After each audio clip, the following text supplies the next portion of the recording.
Hi, I'm Stacy from the blog thefromscratchfarmhouse.com, where I share our family's journey to ditching the grocery store and becoming more self-sufficient. I don't know about your kids, but my kids love fruit snacks. This pack actually was included the last time we went to the Walmart pickup. They gave me one. I have 7 kids, so it just ended up in the pantry because I wasn't about to have everyone fight over it. But I wanted a more nutritious and homemade version, and so I have been playing with recipes. I actually, to be completely honest, had a bunch of fails.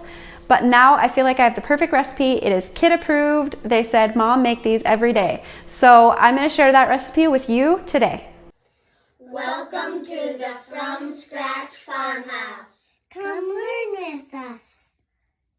The benefits of making homemade fruit snacks versus store-bought ones are that you can have complete control over the ingredients that goes into them, and you can also control the amount of sugar that goes into them. They are super easy to make. I'm going to show you how. Let's go.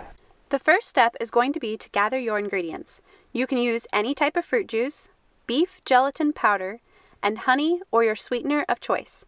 I used orange juice, grape juice, and pineapple juice just from the store, but my hope is to, in the future, can my own juices for this purpose. The gelatin powder that I used is called 100% beef gelatin, and I buy it from Azure Standard.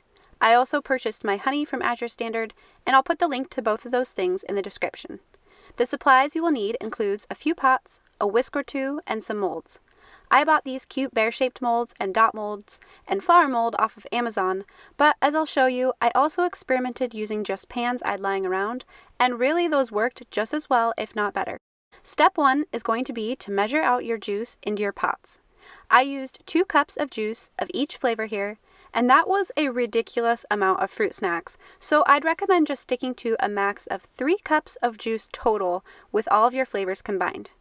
Next, you're going to take 2.5 tablespoons of the gelatin per cup of juice and sprinkle it over the juice. The more you can spread it out, the better. This is with no heat on, and it is called letting it bloom.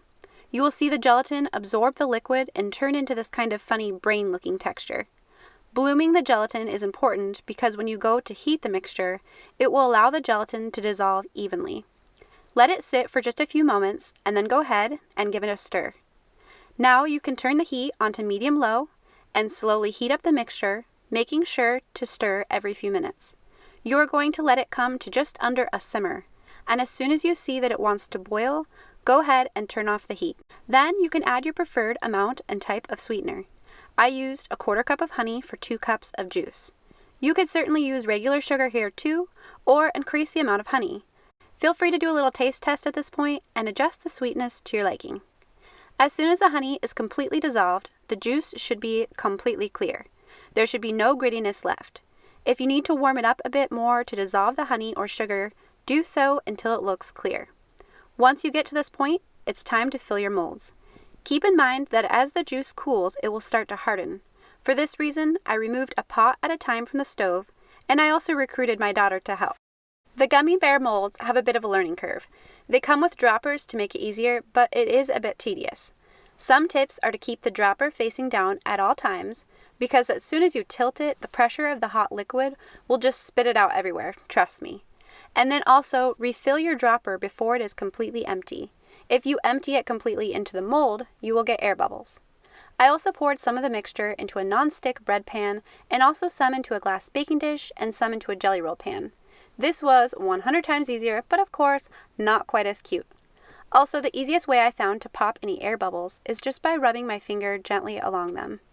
One important thing to note when you're filling the molds, no matter what you use. As it hardens, if your mold is not on an even surface, or if you try to move it too soon, this will create an uneven layer of the gelatin. You can see this a lot on my jelly roll pan when I pull it out of the fridge because I tried to move it too quickly and it wasn't laying flat in the fridge.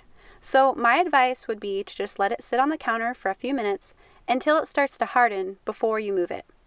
Next, place your fruit snacks, still in the molds, into the refrigerator to harden for about 2 hours. A few hours later, you can take them out of the fridge, remove the fruit snacks from the molds, and they are ready to eat. Removing the fruit snacks from the bear and dot molds was also more time-consuming than the other methods, but they do pop out pretty easily. This is a great chore to hand off to a child. Of course, depending on the child that you hand it off to, they might just decide to eat them as they go instead. The pans were easily cut with a pizza slicer or a butter knife. Both worked great. In the future, I might use parchment paper though, not because they didn't pull up easily, but just so I'm not taking anything sharp to my pans. And then with the bread pan, which was probably my favorite mold of all, the whole thing just came right out in one piece, and then I was able to easily slice it up with a pizza slicer. I will say too that I found that a slightly thicker layer of the liquid resulted in fruit snacks that were easier to handle and store. The super thin strips did stick together a bit. As far as serving and storing, they can be plated on a tray for bringing to a get-together, like we did here to take photos, or you can just store them in the refrigerator in a glass jar or container.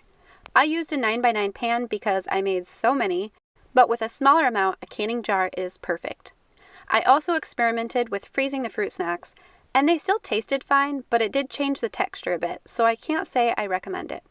I would say that these would safely last in the fridge for 2 weeks, but I can't say that they have lasted long enough to test that theory around here. And that's it. It didn't take me long at all, and my kids were absolutely thrilled. The whole family loved them, which was a huge win after a few failed attempts. I love that if I don't feel like making a snack, these are ready to go in the fridge. We will definitely be making these on a regular basis. Thank you so much for joining me here today. If you enjoyed this video, please give me a thumbs up and make sure to subscribe so you don't miss my future content. I make new videos each week on homesteading, food from scratch, and creating a handmade home.